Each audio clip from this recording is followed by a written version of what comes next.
Life Audio. On today's episode of Timeless Wisdom.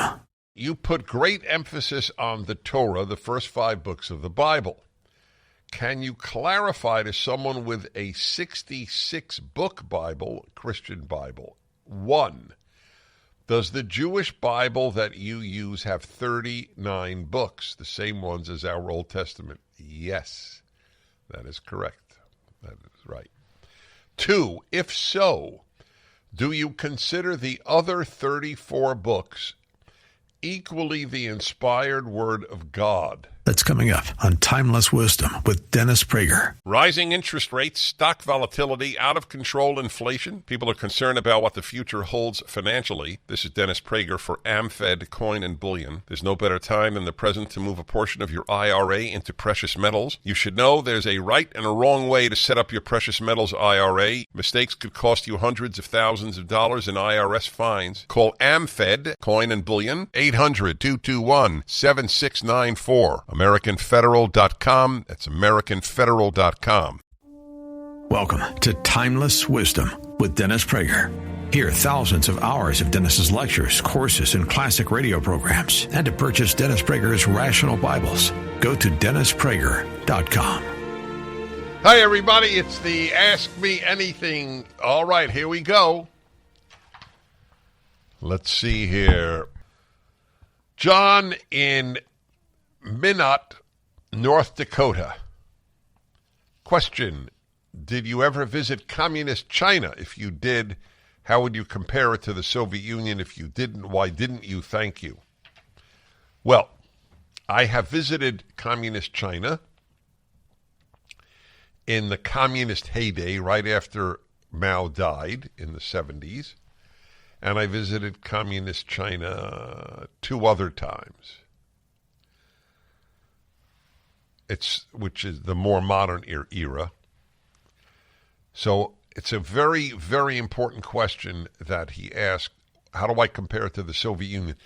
The Soviet Union and, well, all communist countries, with the possible exception of Yugoslavia under Tito. But all communist countries are totalitarian, as opposed to dictatorships. It was former ambassador Jean, I forgot her last name, who under Reagan, I could look it up, but I don't want to take your time. She made a brilliant distinction between authoritarian and totalitarian. Right-wing regimes were almost always, non-democratic right-wing regimes were almost always dictatorial. They were authoritarian. Left-wing non-democratic regimes are almost the only totalitarian regimes in the world. Totalitarian comes from the word total. It is total control. What you can say, where you can meet, whether you can meet, what groups you join, what school you go to, what you will study, everything. And whereas in right-wing dictatorships, here's the way it works, as she put it. In traditional dictatorships, right-wing, like Batista in Cuba or Somoza in Nicaragua, the way it works is basically this. You can do whatever you want except for the following things, and usually the following things have to do with criticizing the government, the dictator. That you can't do. But other than that, you lead your life normally. You can have a religious life. You can have a secular life. You can travel. You don't need a permit to go from one place to another. You can basically read what you want to read within limitations of not reading literature critical of the present government. In other words, so here's the way it works. In a dictatorship, an authoritarian regime, everything is allowed except for the following list of prohibited things. In a totalitarian regime, it is the opposite. Everything is prohibited except for a few things that are allowed. We will list what is allowed, but otherwise everything is prohibited. What you say to your neighbor, where you meet, you can't have religious life. It's totalitarian is total. Yes, so I was in the Soviet Union, I was in communist China. In the heyday of the totalitarian lifestyle, if you will. And it was horrific. Both were horrific. Communist China was if you can imagine, was even a little more totalitarian than Stalin's. Well, I wasn't there when Stalin was in power, but I was there when his successors were there. I'll give you an example. When I went to the Soviet Union in the heyday under Brezhnev, heyday of the Cold War, I was told what hotel I would stay at. I couldn't choose my hotel. It was the Soviet Union. They told me where to stay. And where I stayed, no Russian could stay, no Soviet citizen. It was only for foreigners. But once I was in the city, whether it was Moscow or some other city, I could go wherever I wanted within the city. Is that clear?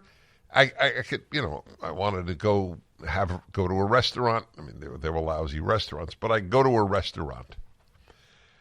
And I could go to a sporting event, and I could go to a cultural event if I could get tickets and so on. And this is critical, I didn't have a minder. They did not assign a Soviet citizen to oversee my behavior. In China, they did. I could not go anywhere without a woman assigned by the Chinese government to be my minder, to travel with me, to the extent that I was allowed to travel.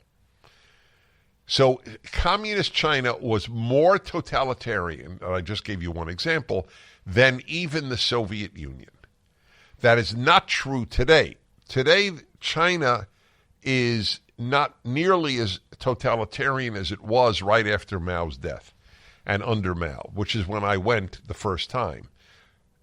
I'll give you another example. This was the one that cracked me up in a dark way. I went to a concert in, I guess, Beijing. I will never forget, there was a piece written for 5 wind instruments.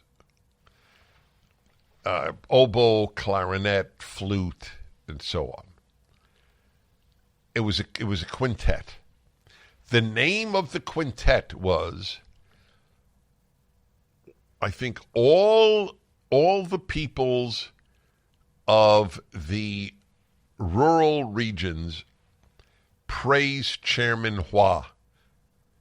Now, aside from the obvious politicization of music, here's the key line. There were no words. It was all the people praise Chairman Hua quintet. Woodwind quintet. That's why it blew my mind. I couldn't laugh that much because the minder was with me, but it was something. All the people of the provinces or rural, whatever the words were, praise Chairman Hua Woodwind Quintet.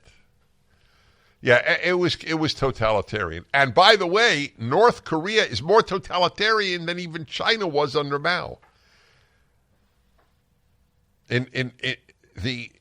The totalitarian nature of North Korea is unique, I believe, in human history. Everything is monitored. Everything.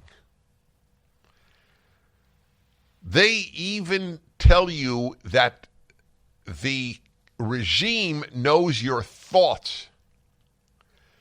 Don't even think anti-regime. and it probably works.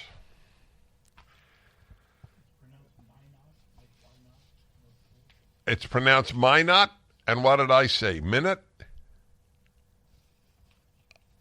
Well, I now feel I need to apologize. Where is my man here? I think his name was John. Yes, it was. How do you like that? John in Minot, North Dakota.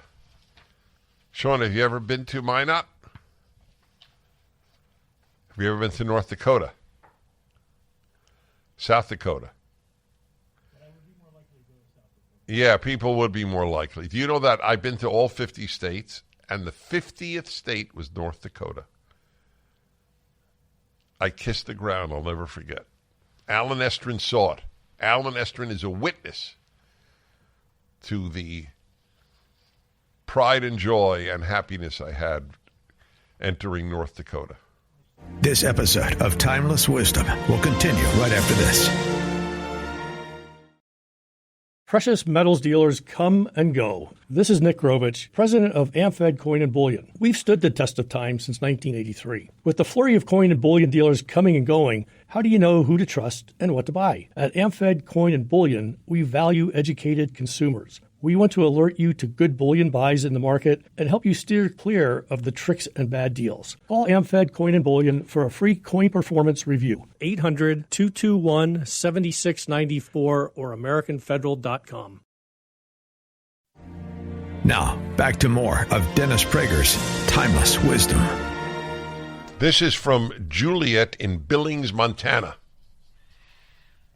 How much effort should we put into making sibling relationships work? If there's more negative than positive that they bring into your life, would that be a good reason to let the relationship go? Also, how should I approach my relationship with my mother, whom I haven't spoken to for months now, since she believes I should apologize for something I owe no apologies for? She basically is taking my sister's side after my sister got divorced, which is probably a good thing. But what I can't be okay with is that she basically abandoned her children to do so, since she didn't want to live in the same house as her then husband anymore. I don't think she's right, and I don't think my mom should take her side. I don't think I owe my any apology, but I do want to go back to having a good relationship with my mom. If she's not willing to listen to me unless I acknowledge I'm in the wrong, what would you advise me to do? Thank you. Okay. In all these cases, I need to know so much more, and I need to hear the other person's side. So I can only give you a general response. First, on the sibling. Very few siblings are very close. The ones who are fortunate, and it's a beautiful thing. But most are not. That's why I always point out there are no siblings who get along in the Bible, at least in the book of Genesis. It's all about siblings. Cain kills Abel. How's that? The first two siblings, one kills the other. There's a lesson there. And then, let's see, Isaac and Ishmael, did they get along? They didn't have any relationship of which we're aware. And then, let's see, Jacob and Esau, they fought in the womb. Jacob fled from Esau, thinking Esau wanted to kill him because of the birthright issue. Joseph was thrown into a pit and sold into slavery by his brothers.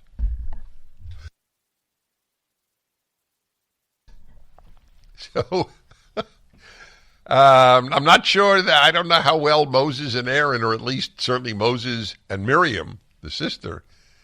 There's a whole point in my next book, you'll find it fascinating, my next volume of my Rational Bible, where Miriam and Aaron speak against Moses.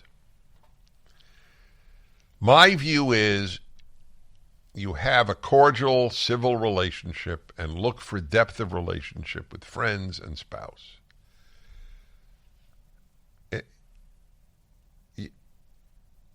chasing the end of a rainbow in relationships isn't worth it. But it's not good to have no relationship. And the same with your parent. Should you apologize for something you didn't do wrong? That's a very interesting question. I think in some way you could say, Mom, you raised me to be true to my convictions and my conscience. I can't apologize. I apologize if I hurt you, but I can't apologize for my viewpoint. I want a relationship with you, Mom. Any mother who hears that, I'm a parent. I mean, if my kid spoke to me like that, I would just hug them. Thank God I don't have issues with my kids, and I know how lucky I am, believe me. But that's the way. A little is better than nothing. People should not yearn for a closeness that is not possible. It's like when people say, oh, Americans, they have more in common than they have which divides them. That's a lie. It's a 100% lie. I have nothing in common with leftists. People who support Hamas, people who think men give birth, people who think the U.S. is systemically racist, people who want to suppress the First Amendment of free speech. I have nothing in common with them. It's just a lie that we have more in common than which divides us. But people want to believe that. I act civilly toward my fellow American with whom I differ, and that's a given. But I'm not going to make believe we don't have this massive division. David, Placerville, California. Question: you put great emphasis on the Torah, the first 5 books of the Bible. Can you clarify to someone with a 66-book Bible, Christian Bible? 1. Does the Jewish Bible that you use have 39 books, the same ones as our Old Testament? Yes, that is correct. That is right. 2. If so, do you consider the other 34 books equally the inspired word of God? Can you elaborate on the difference between the first 5 versus the other 34? So this is almost always a revelation to Christians, quite understandably so. Yes, the Torah is unique in Jewish theology. That is correct. When God speaks to the prophets, traditional Jews have always believed God spoke to the prophets. God spoke to Moses in the Torah. God spoke to the prophets after the Torah. From Samuel to Malachi, right? So that's a given. But the Torah, the first 5 books of the Bible, occupy a special place. And the tradition is that God gave Moses the Torah at Sinai, not the Tanakh, not the whole Old Testament. That was obviously over time, and it says it's over time in the books themselves. They're sort of dated. This is when Jeremiah prophesied, this is when Isaiah prophesied, this is what took place in 1 Kings, when it took place, and so on. The Torah, among other things, are the 5 books that contain every single law in the Hebrew Bible. And that's alone a reason for its uniqueness. There are 613 laws in the Torah. So the 613 laws of the Bible are all in the Torah. So yes, you might say there's a Latin phrase, primus inter pares, first among equals, that the whole Bible is equally significant, but the 5 books of the Torah come first. They're first among equals, and that's the way I look at it.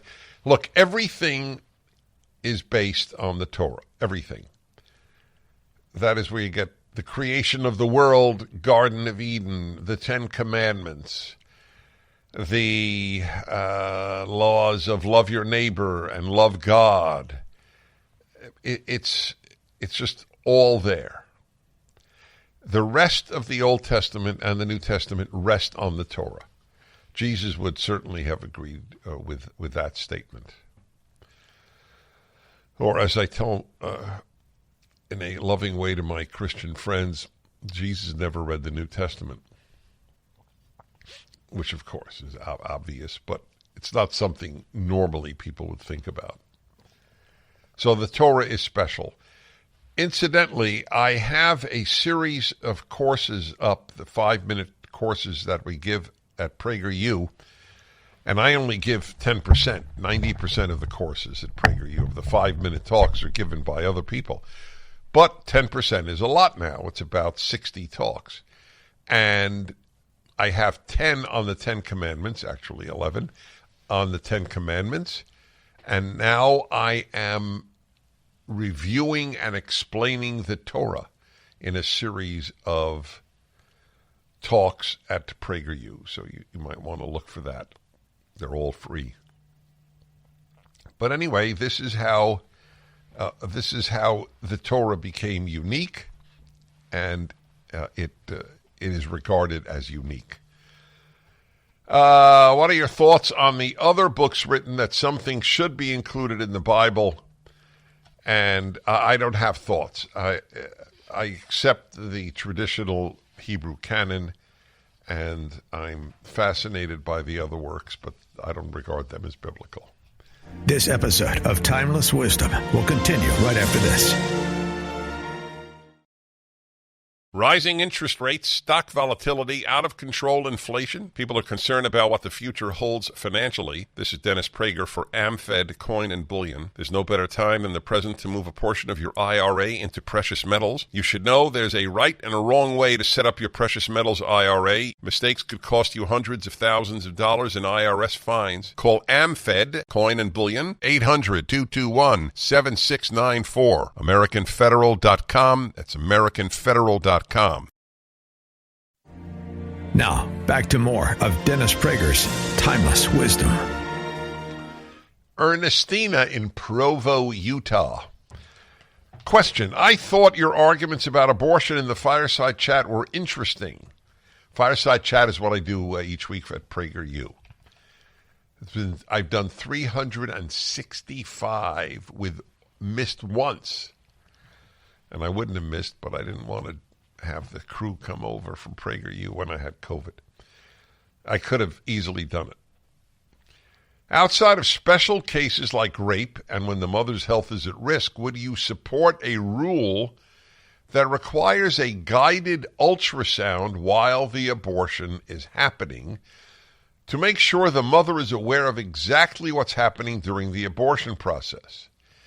If you think that serves no purpose, I would argue that while it would surely be traumatic for the mother and father to watch in real time, it would finally open the conversation about true informed consent. And perhaps it would put abortion up high in the gradation of evil or gradation of sin scale. Thank you for your work. I really appreciate what you do. So it's exactly my position with a slight variation. I am more for informed consent than I am for banning abortion. And the reason is the battle is moral, not legal. People will always find ways of having abortions. There will always be states that allow it. I want to change minds on abortion. The line, a woman can do what she wants with her own body, is entirely accurate and completely dishonest when it comes to abortion. She is not doing what she wants with her own body. She is doing what she wants with another's body. Why that is not obvious is only because truth is not a left-wing value, as I say every day. It is a liberal value. It is a conservative value, but it's not a left-wing value. It's a lie. Anyway, they don't believe on the left you can do what you want with your own body because they coerced people to get the vaccine, or the non-vaccine vaccine, the experimental vaccine, if you will. So it's like feminist groups don't really care about women. That's why they defend men who say they're women competing in women's sports. So yes, I want informed consent. I would like every woman who goes for an abortion to be told, before you say yes, you need to know what is involved. So here's a video or pictures, whatever it might be. But I don't think it has to happen while the procedure is happening. That's the only area where we would differ.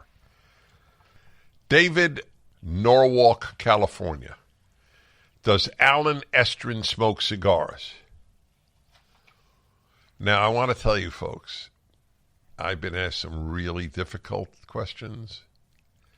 This is arguably the most difficult. So I'm going to ask Sean. Sean, what do you think the answer is? Does Alan Estrin smoke cigars? I would think not on a regular basis, but he probably has. So his answer was he would think not on a regular basis, but he probably has. So to my great consternation, I have to say that is exactly right. It bothers me a certain amount to acknowledge it, but that is exactly right. Alan will smoke a cigar if we are on the road and I drag him to a cigar lounge on the road, or we're at a PragerU event on the road and a few of the people at the event are smoking a cigar. I doubt if he has ever smoked a cigar alone. Whereas I smoke about 3 cigars a day. They bring me massive satisfaction. Do you know, folks, this is really, it's a funny little piece of data in my life. I have received so many cigars as gifts from people, which is very touching to me, by the way. Often even whole boxes. That I now have one built-in and one refrigerator-size humidor in my house. I'm serious. One of them is the size of a refrigerator, but it's a humidor. You open the door looking at it, you'd think it's a refrigerator. That's how big it is. I have, I don't know, I guess 1,000 cigars.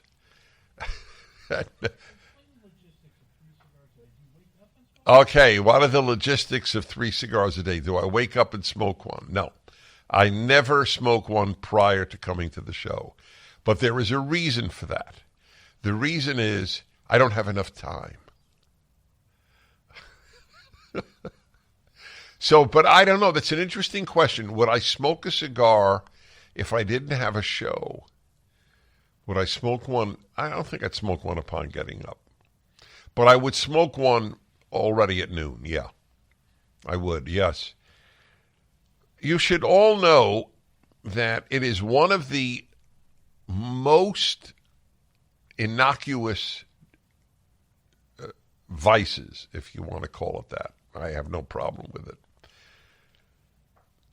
Lumping it with cigarettes comes from ignorance.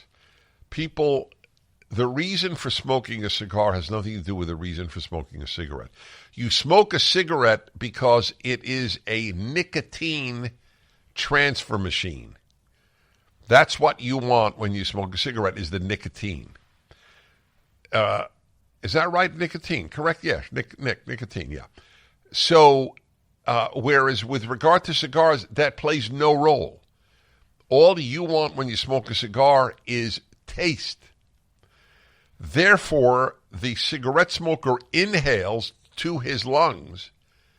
The cigar smoker inhales only to his mouth. If I inhaled once to my lungs, I would be coughing for a week. I have never inhaled anything to my lungs.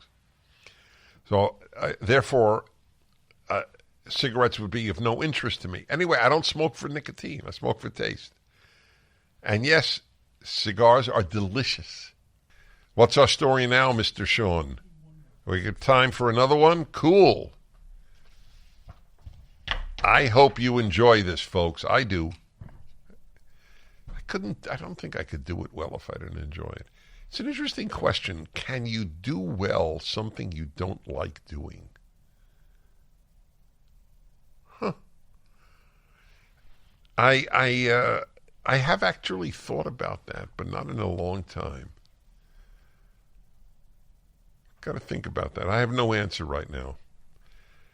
Okay, here's a short one. Mary in Miles City, Montana, our second Montanan.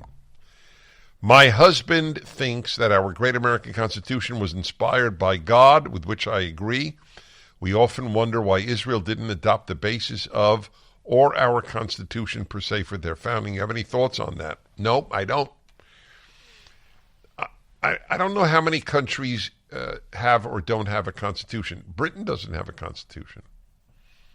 It's been a functioning democracy for a long time. I think the American Constitution should be adopted by everybody.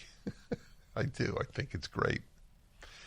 I don't know if the Constitution was what is your husband's term? Inspired by God.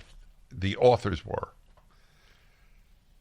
It is rare that I use that term. I believe the founders of the United States were both gifts of God and inspired by God. And what are young people taught about our founders? They had slaves. Wow. 50 years from now, if everybody's vegetarian, is that all they'll know about the great people of our generation? They ate meat? I don't compare eating meat to slavery, obviously. One is infinitely worse than the other.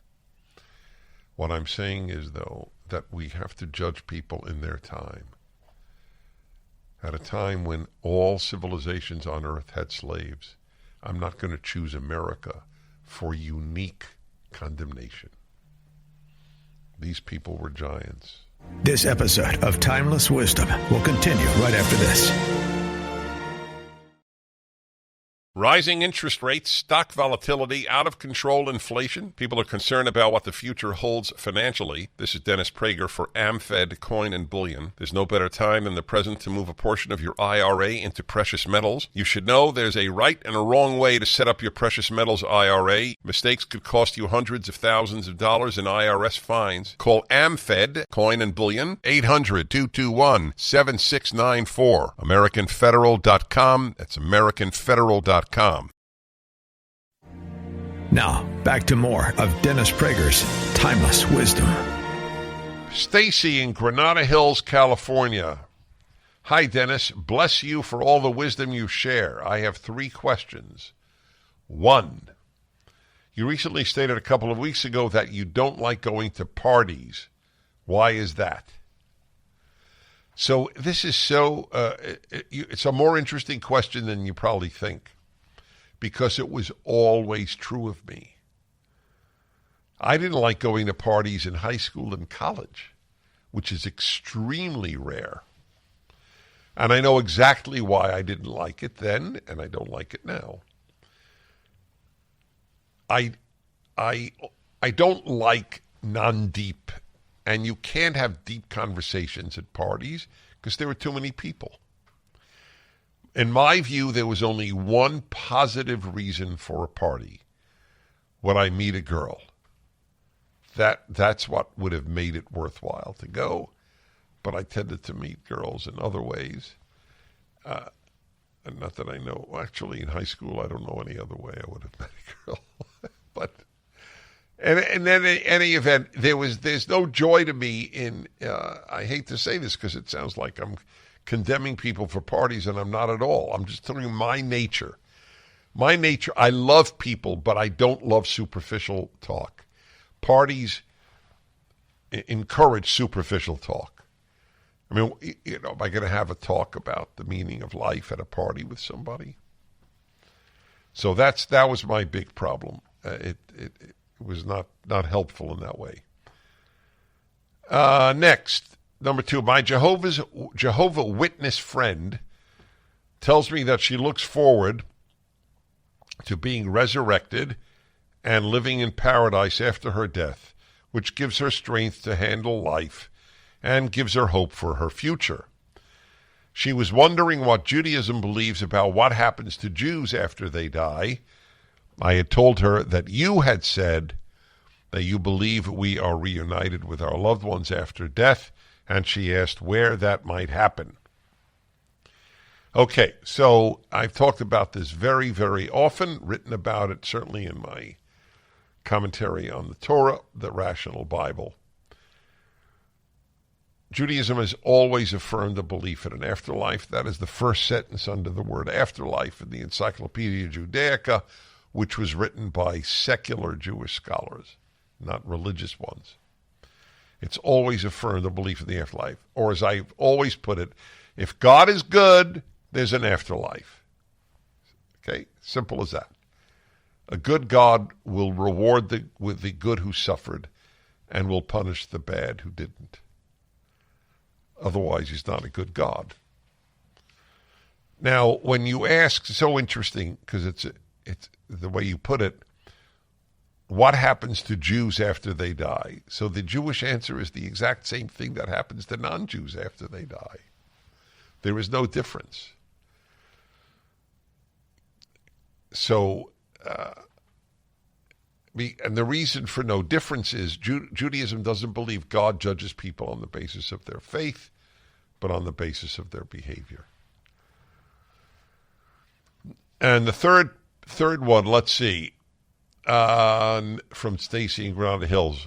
Also, where do we go depending on our answers to the 5 questions God asks us after we die? You've been a listener. For example, were you honest in your business dealings? Did you study Torah, etc.? Does Judaism believe in heaven and hell?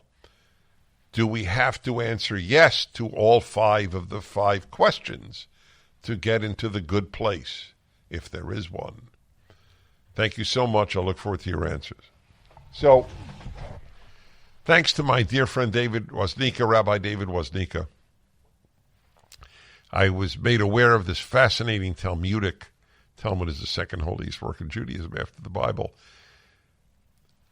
List of 5 questions God will ask everyone upon our death. I don't think I remember all 5, but basically, let's see. So, what were the 2 that you listed? Were you honest in your business dealings? That's correct. Did you set times? Did you make set times to study Torah? Did you try to make a family? Why didn't you partake of every permitted pleasure? My favorite one of the 5. And what's the... Oh, yes. And did you look forward to the Messianic age? That's what they said. The 5 questions will be asked. I love the one about pleasure. That we will have to answer to God for every permitted pleasure we didn't partake of. That's why I smoke 3 cigars a day or 2.